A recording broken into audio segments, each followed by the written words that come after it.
By the way, before we start, are we live right now? Yeah, but go ahead. Finish what you're saying. Okay. Before we start, for all the realtors that are watching right now, I have a question. Is this the greatest idea in the history of the world, or is it the worst idea in the history of the world? I happen to fall on the side of, I think this is absolutely fantastic and totally funny. I spoke with my mother about it last night, and she seems to think it's the worst idea ever. Okay, so let me set this up real quickly for you. Halloween, do we trick or treat or do we not? Oh boy. Right? Oh boy. Now, here's the whole thing. Like, first of all, I just go trick or treat. I don't care. I'm not going to let my youngest daughter go trick or treat because I don't want to impose my opinions on somebody else. Because when I send my kid out, I'm saying I'm okay with potentially putting you at harm. You know, and I don't care if kids come to my house because I don't think I'm going to be harmed from this whole thing. Nevertheless, that's my opinion. Now, when you have your kid go trick or treating, you're taking your beliefs about this whole crazy pandemic and you're imposing it on other people. Okay. So I'm more concerned about those who feel it's okay to impose themselves on other people. So the trick is going to be on them, not me. If somebody wants to bring their little ankle biting, COVID having rugrats to my house to kill me and my family, well, guess what they're going to get? They're going to get candy. Look what I found. Candy cigarettes. So any kid who comes to my house on Halloween, I'm gonna say, what pack of smokes would you like? Oh, and I'm handing out candy cigarettes. You are the devil. That is funny. That is funny. That is good. And that is a good question. And we're not going to talk about that today, but that's a good point, and we need to start paying attention to it. I think you're going to start seeing a lot of buckets of candy on driveways with no one around, if I had to guess, but I don't know. I guess we'll see. You're getting candy smokes at Brian's house. You know what? I'd like some of those. That's fun. I remember those. I remember going to the local Ben Franklin. I don't know if you had those where you're at, but the local Ben Franklin, and you get those for like a nickel or 10 cents, or I don't even know what it was. I don't want to date myself too much, but that was cool back then. It's such a blast from the past. I can't even believe that they're still making these things. And when I saw them, I'm like, you've got to be kidding me. So I bought them all. That's great. It's actually a good idea. So with that, welcome to this version of State of the Month with my friend Brian Stevens with the National Real Estate Post. And as always, we are going to discuss what is going on in our industry and how it affects you. And we've got two topics. Brian doesn't even know yet, but he's very familiar with the topics because I take them from Frank and Brian's stuff. So Brian, without further ado, let's just jump right in. Okay. And because you brought it up, I'm going to bring this up. We're about 2 weeks away from this little thing called an election. Yeah. And I am not a political person. I have not even watched the debate yet. I have no opinion that really matters. I will vote, of course, but I'll, do my crash course research at the last minute and figure out who's going to affect me the most or least, right? You guys talked about this last week, and there was a headline that said there's a 92% chance of a drastic mortgage industry change or just real estate industry change. And so here's what I ask of you. One, explain what you meant by that. Okay. And two, let's talk about what the potential repercussions and effects could be on the industry. And let me preface this, folks, by saying, I think I can speak for Brian. We are not endorsing a candidate. Right. We are just simply giving you some data. Correct. And that's the hard thing about these type of topics is it always comes across as being partisan. Like I'm supporting a candidate or I'm not supporting another one. I try to put everything in the context of housing, how it affects real estate agents and mortgage lenders. So I look at the policies and then I see what the intended and unintended consequences of these policies are. And I try to bring them to real estate agents and lenders. Now, we have to understand that the real estate economy, as we've talked about before, is a $13 trillion industry. It's almost nearly 20% of the GDP of the United States. It's a massive, massive thing. So as real estate goes, so does the rest of the economy. So we have to put this in context that not only are we talking about making decisions on who we're voting for in terms of our own personal wealth and ourselves, but also how it affects the economy as a whole. Now, here's the only thing that's going to be that's partisan. It's not even partisan about politics that I'll say is, and I love what you just said a moment ago. You said I'm going to crash course. We need to be informed about what we're voting on. I want you to think about all the propositions in your state right now. And it's those very propositions that are going to have a bigger impact on you than, the presidency and or, the Senate seats and the House of Representative seats. We can't overlook our propositions. So take your crash course and go check out the propositions for your state, because that has a huge effect. Mm-hmm. Now, here's the whole point. And this is what we know to be absolutely true. It's not really even beyond debate, in fact, because both sides will, applaud their own laurels on this.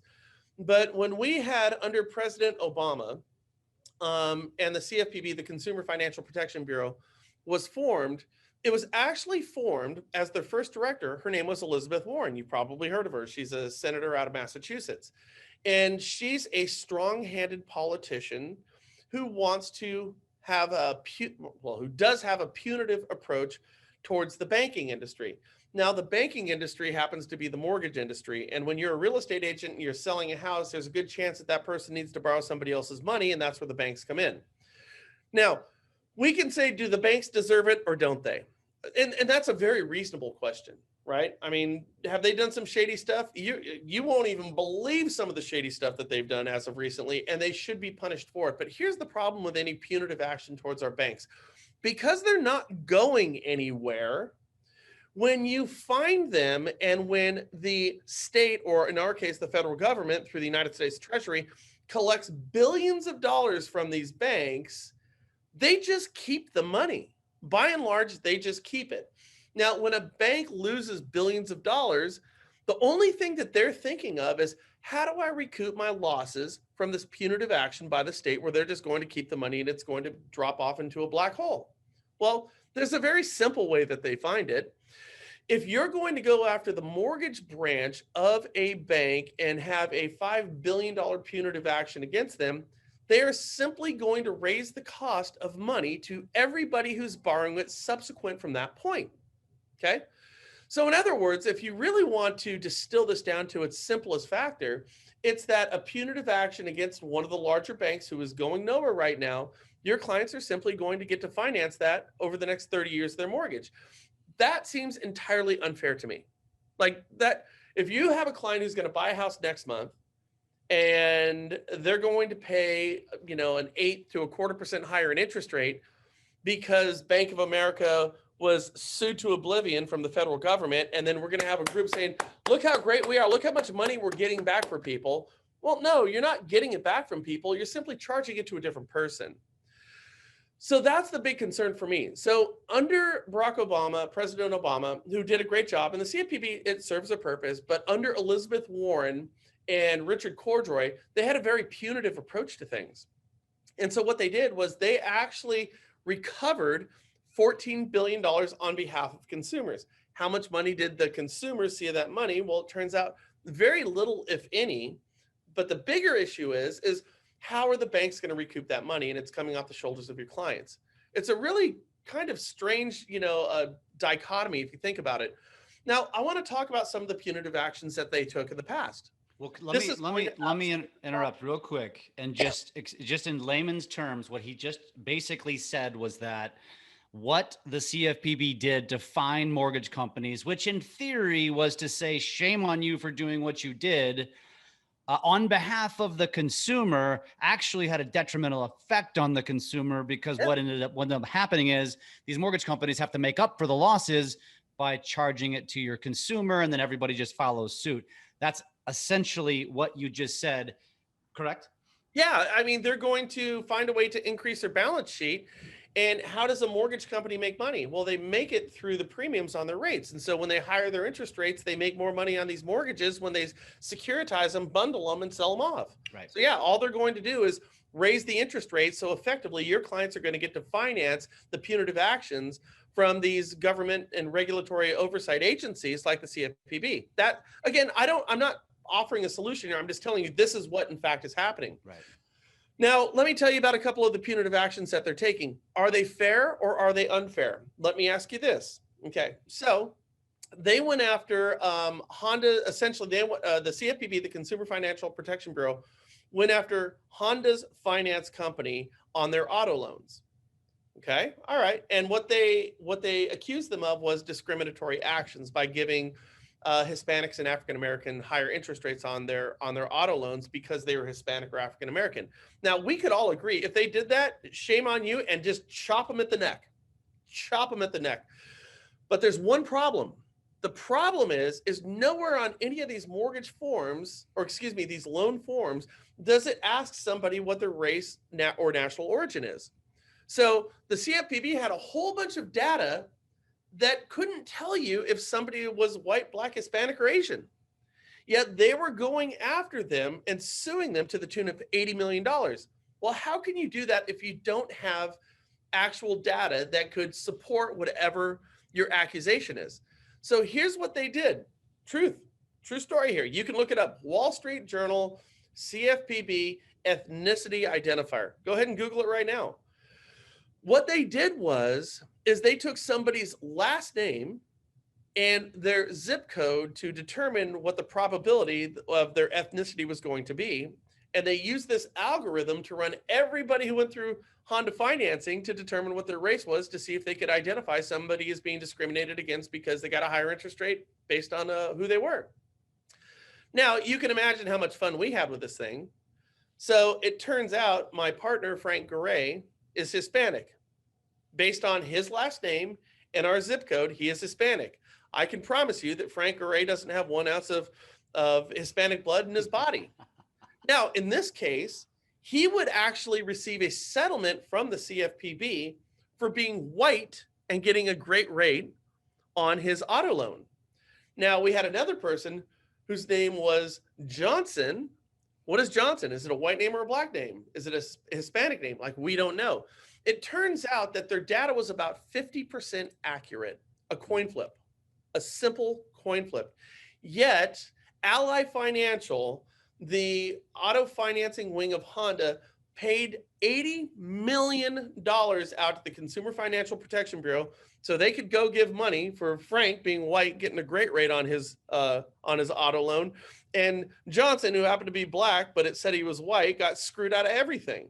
It's crazy. And then the unintended consequence of these actions is that Ally Financial then is simply going to raise their auto rates across the board to make up for the $80 million loss that they just got. So everybody's going to lose more. Look at the case of PHH. PHH is a mortgage wholesaler who they were fined based on a lawsuit. And here's the other part. I want to back up here. So when the CFPB decided to go after PHH, did you know that they get to assign judges from the Department of Justice? So the judge was actually assigned by the prosecutor, who happened to be the Consumer Financial Protection Bureau. Now, listen, man, if me and you, like, if I want to sue you, wouldn't it benefit me if I could pick the judge? Of course. I mean, is that just ridiculous? Mm-hmm. Yet that's exactly what the Consumer Financial Protection Bureau is doing. And what they would do is basically shake people down and say, the fix is in. I've already picked the judge. You're going to want to settle with me so this whole thing doesn't go to court because you did something that was erroneous. And PHH said, you know what? I'm going to take my chances and go to court because I'm not going to pay something that you say I did that I didn't do. Okay? So what happened is the judge appointed by the prosecutor said, yeah, you're guilty. You got to pay $8 million. That's what they said. And PHH said, no problem. Here's your $8 million. Now the prosecutor, who happened to be Richard Cordroy, the head of the CFPB, said, no, I'm going to take the settlement from the judge that I picked. I'm going to throw it out the window and I'm going to add $110 million additional dollars to what you have to pay. Where in our judicial system does that make sense to anybody? It's absolutely insane. Now, here's the reason why I bring this up. Is Richard Cordroy, we know what the CFPB was doing under the last administration. We know that. We call it policy through punishment, where they had these egregious, ridiculous, over-the-top lawsuits that are costing your clients more money. And the person, Richard Cordroy, was handpicked by nobody other than Elizabeth Warren, who has the CFPB as her little baby agency that she created. Now, here's the whole thing. And again, I want to be very clear. I'm not being partisan about who you should vote for. Not at all. I'm just talking about things that are going to affect you personally as a real estate agent or a mortgage lender in this industry. under under a Biden administration, and there was just a conversation with President Obama, and he said, we're going to have to completely restructure this thing. The CFPB has to get restructured if Biden wins. What that means is they have to put teeth back in the tiger. They have to put claws back in the tiger. And as a real estate agent or a lender, understand you're what tigers eat. That's what it really comes down to. So what does that mean? Well, here's exactly how it's going to go down, is that Joe Biden, if elected president, is going to put nobody other than Elizabeth Warren as the head of the CFPB, the person who handpicked Richard Cordray, and we're going to go back to a policy through punishment approach to regulatory oversight. Why is that a problem? Two things are going to happen. First of all, and immediately, interest rates are going to go up, period. No ifs, ands, or buts about it. Interest rates are absolutely going to go up. The second thing that's going to happen is all these lenders, and understand this isn't just Wells Fargo, Bank of America, Citi, and Chase, because they all offer what's called delegated and non-delegated warehouse lines to smaller lenders and even brokers. So the bank that you're currently working with probably has a delegated line of credit from one of these big box lenders. And when I'm letting you lend money, saying it's your money, and I think that I'm going to get sued because we have a new administration in, what I'm going to do is I'm going to tighten the restrictions in terms of how you can lend that money. So your underwriting guidelines are going to tighten up. In other words, people who are getting loans today are not going to get them tomorrow. And if they get them tomorrow, they're going to pay more money for them. Here's the point, guys, that I have to absolutely drive home.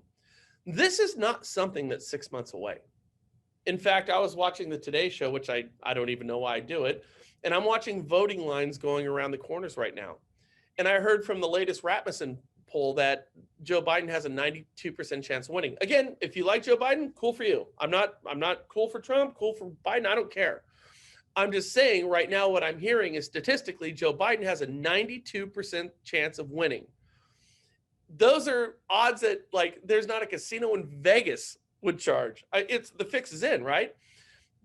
But this is happening in the next 2 weeks. And when this happens in the next 2 weeks, they're going to put fangs and claws back on that tiger, that regulatory agency. Here's my last point, if I can, wax and wane for a couple of more moments here, is that there was an issue this last year about the constitutionality of the director of the CFPB. So the director of the CFPB was kind of seen more like a Supreme Court justice, to where you could go in there and you could not get fired by the president. They could appoint you, but they couldn't fire you. And the reason for that was that we didn't want the director of the Consumer Financial Protection Bureau to be working at the behest of the president and whatever their political aims and agenda was. So it kind of makes sense. Well, you hire him, you can't fire him, because we want that person to have absolute autonomy to go ahead and run this agency as they see correct. Okay. And so the director of the agency has a 5-year term. So even if Biden were to win the presidency, you could not get rid of Kathy Kraninger, who's the existing director of the Consumer Financial Protection Bureau, because this is how our laws are set up. And it makes sense. But then what we did is we decided to go to court on this to check on the constitutionality of the role of the director. Does the director work at the leisure of the president, meaning that person could be fired, or do they have absolute control? And what was determined was how the CFPB was set up was deemed unconstitutional, which means any president can fire that director at any given time. This just came down less than 6 months ago. So what that means is if we have a new administration who comes in, they're going to take a very lender, real estate agent friendly director of the largest oversight bureaucracy of mortgages in the entire country, and they're going to fire him on day one. That's part of the rebuilding that President Obama was talking about. And that person is going to be fired. It's Kathy Kraninger, and it's going to be replaced by Elizabeth Warren, or somebody who she thinks is going to rule the CFPB, much like Richard Cordray did, which means we're going to have a policy through punishment approach to mortgage lending. Credit is going to tighten up and rates are going to go up. And this, my friends, is not happening in 6 months. It's happening in 2 weeks. This is the biggest story nobody's talking about in the country right now. Right. Well, and I think it brings up a deeper point when it comes to politics and elections and whatnot, that and I'm not saying I'm right or wrong for this, because I think I'm more normal, especially with the younger generations, in that we don't wear a political, a wing on our sleeve. We don't have an affiliation and say that's it and I don't give a crap. Like we actually pay attention to how this is going to affect us. And I think that those of us in the real estate world, why I wanted to bring this up today was because I think that there's a lot of us that probably share in the same philosophies that I do, which is we don't pay that much attention to politics, but we do vote. And then when it comes down to it, what is going to affect my life and my family the most, or have the most detrimental effect, the most positive effect? And these are the kind of things that you should take this data to day. And I'm not saying you should run out the door and go, vote based on just one little interview that I did with Brian. But you should now go do a little bit of homework on this. You should go do a little research on this. And if you do feel passionate about something like this, share it. Let it be known, because there's probably a lot of people out there that are on the fence, that are making uneducated decisions, for example, based on a ridiculous debate where two, supposed leaders of our country act like idiots. Don't vote based upon that. Vote based upon policy. Vote based upon what is going to come down as a result of somebody being a president. That is my only political take that I will give. But Brian, that's why I wanted to share it, because I knew that you had some good insight. I watched your guys' video, and this is important to know. Now, I do also believe that 92% chance, that's a bunch of hoax. There's no way one of the candidates has that. I bet you it's damn near 50-50, neck and neck, if I had to guess. But take it for what it's worth. And this is what we have to share. So do you have any closing thoughts on that, or we beat the horse there? No, I actually really 100% agree with what you just said here, is that just be informed, be informed. I talked with my mom, my mom is like, God bless her, sweetest lady in the world. And I go and visit her, and she doesn't leave her house because of the whole COVID thing. And she goes, well, I just don't like this person because they don't seem nice. I'm like, is that your qualification for voting for somebody? Like, just be informed. Understand, as I said earlier, understand your propositions, because those are going to affect you on a municipal level more than anything. It's huge. We have to understand what we're doing, because oftentimes we'll vote for things and not realize that we're paying for tax increases, or we're paying for tax decreases, or we're losing entitlement programs, or we're gaining them. Like, these things are massive. So understand what you're voting for. Get your pamphlet out before you go vote, and do your civic duty. By the way, is not to vote. In fact, I wish most people wouldn't vote. If you're not going to be informed, don't vote. That's what I say personally. Yeah. But if you truly want to do your civic duty, it's not to vote. Your civic duty is to be an informed voter. So spend a couple hours, look at your propositions, see what the policies of the people that you're voting for, from the House of Representatives level to your local assembly people, your state assembly people, and to the presidency. The presidency is the big one that everyone's talking about right now. But just be an informed voter. Spend a couple hours and look at what these propositions are going to, how they're going to affect you and affect your community, and then vote accordingly. I mean, that's always been my thing. 100%. And you bring up a good point, because when it comes down to it, the local elections probably have more of an impact on your business than anything. And even all the way down to like the county seats, because like where I live, they somewhat can control and have an impact on how much growth is happening in my little county or my little area. And if the person, like it is today, says we're anti-growth, we don't want a bunch of commercialization, or we don't want new subdivisions being added, that's not necessarily good for us. Like, we want that. I want that growth, because growth means other things like parks and things for my family, not to mention it helps business. And so I agree with you. It's important to pay attention to that kind of stuff. And I'm guilty of not doing a good job. I crash course it. I get so annoyed with politics. I'll just wait till the last minute. I'll crash course. I'll Google some stuff. I'll make sure that I'm not just searching things. This is important. It's so one-sided. The news that you find is so one-sided. Make sure you're finding one-sided both ways, so you are fully educated on what you need to know. And then you have to kind of find the middle. You have to try to siphon or decipher the message. We have one good question from Eric. He says, if this is not the item we are voting based on, in other words, I'm gonna read between the lines and say he's probably made up his mind about who he's voting for, and it's not about this. Is there anything that we can do after the election to mitigate the effects of the projected shift in the CFPB? The answer is unequivocally no. No, there's not. There's going to be a partisan approach to how this agency is going to be run. And now the agency, understand, it's still in its infancy. It's only been around since 2009. Yet it has more regulatory oversight than any agency in the entire country. It's remarkable. In fact, I read a couple of articles that said that the head of the Consumer Financial Protection Bureau is possibly the second or third most powerful person in the entire country. And it's because they rule with complete authority and complete autonomy. So never have we really seen divides that we're seeing right now. I mean, everybody gets that right now. Trump is over here and Biden's over here and we're over here and over here, right? So whoever's going to run this agency is going to have a very particular approach to how they're doing it. I mean, they're just going to.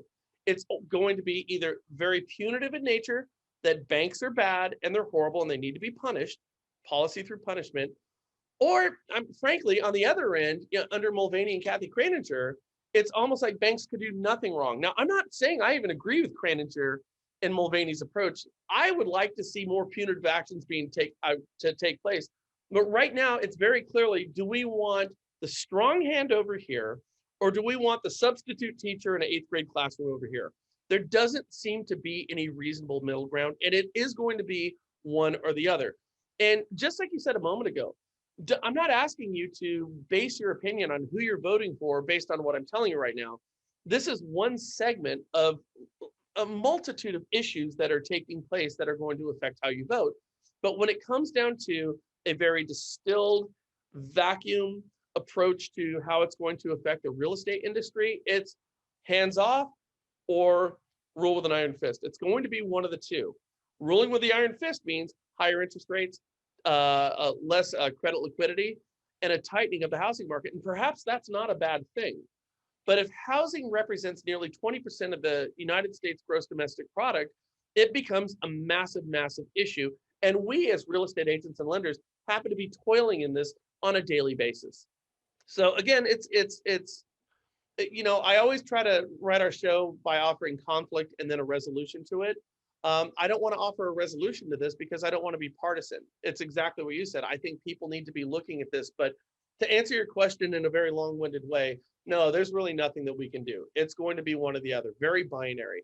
Yeah. Well, I'll give you a different answer to that question. The answer to that question is you should start preparing mentally for how to strategize your business, because you can't control what's going to happen depending on which side gets in office. So be prepared. And, then it comes down to more of a strategy conversation, which is not what we're talking about today. But this is the kind of stuff that you should be constantly absorbing within LabCoatAgents, within webinars, with all over the industry, right?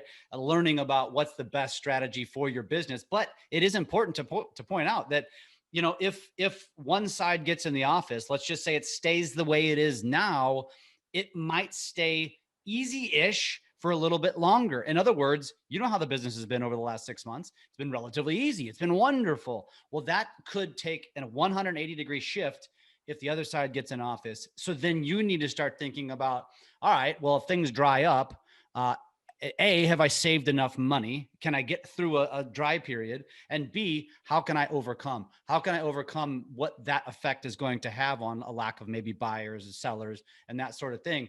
Because if interest rates go up, it tends to slow us down. It's just the way that it goes.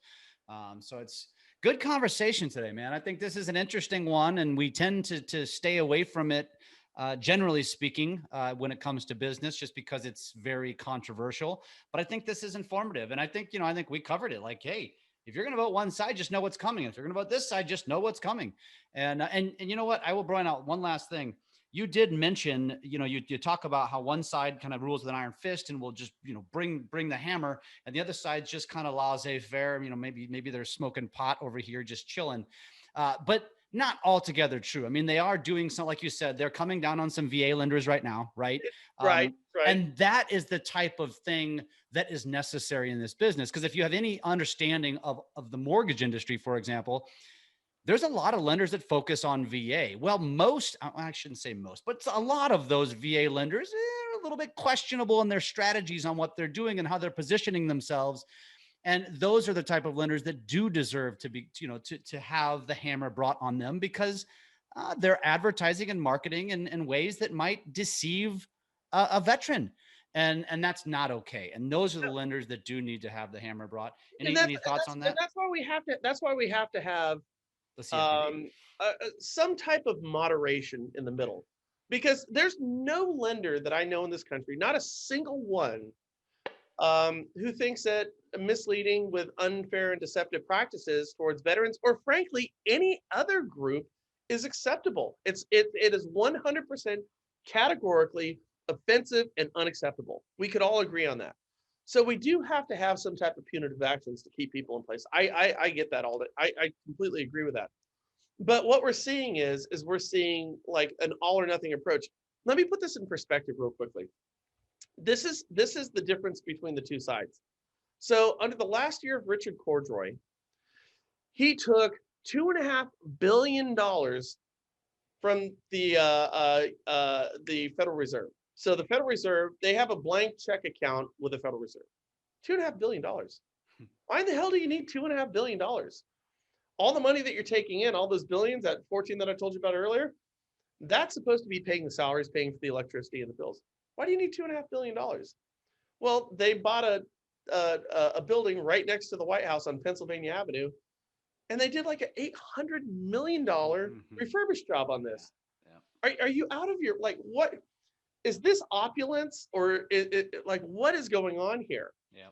Now, so we go from $2.5 billion under Richard Cordray, and when Mick Mulvaney came in as the interim director before Kathy Kreninger under Donald Trump, and the Treasury said, "So how much money do you need?" He goes, "Not a dime." Really? We went from $2.5 billion that we need annually to run this agency to like literally zero. So if you want to understand the differences between how we're approaching this agency, you've got one that thinks we're doing a great job by punishing banks, and we have the other one that has absolute contempt for the fact that the agency even exists. In fact, Mick Mulvaney, who was the interim director under Donald Trump, was on record for saying that this agency is completely ridiculous and needs to be dismantled. That's who Trump put in charge. So again, it's a tale of two worlds, isn't it? Yeah. The best of times, the worst of times. 100%.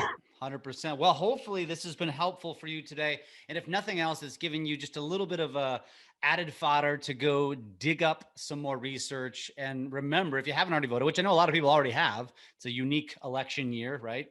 With the mail-in votes. But if you haven't, and you're just like me, and you're just waiting to the last minute to just like I did in school, and I studied last second, and I finished my project the night before, that's what I'm going to do. I'm going to do that on November 1st or 2nd, right before the election. And I'm going to do my crash course, studying, if you will. If that has been the case for you, take this and go dig up some stuff and figure out what makes the most sense for you, your family, your business, and be educated. Like Brian said, don't be, your right to vote is one thing, but your right to be an educated voter is a whole nother thing. And it does matter. And I agree with Brian on that. Well, and as John F. Kennedy once famously said, and he did say this, vote early and vote often. I don't even know what that means. Good stuff, Brian. This has been fun. Until 2 weeks from today, we will chat again, and I'm sure we'll be in touch between now and then. Elbows in, guys. Just keep fighting. I think the next one, I don't have a calendar in front of me. Yes, I do. Is going to be the day before the election. Oh my God. That should be great. All right, brother. Until then. My hair on fire. All right, man. You have a great day. See you, man. Cheers.